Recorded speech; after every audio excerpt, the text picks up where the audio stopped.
আসসালামু আলাইকুম। চলছে আম রসুনের আচার, সম্পূর্ণ অথেন্টিকভাবে ঘরোয়া পরিবেশে পরিচ্ছন্নভাবে তৈরি হচ্ছে আম রসুনের আচার। আপনারা যারা রসুনের আচার নিতে ইচ্ছুক,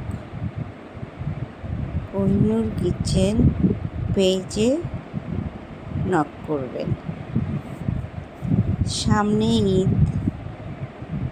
ঈদে খিচুড়ি, পোলাও, পরোটা সব কিছু দিয়েই এই আচার খেতে খুবই সুস্বাদু।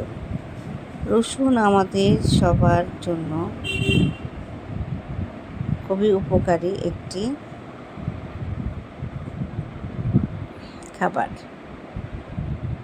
তো স্বাস্থ্য দিক লক্ষ্য করে অবশ্যই আপনারা আচারটি টেস্ট করবেন। সবাই ভালো থাকবেন। আল্লাহ হাফেজ।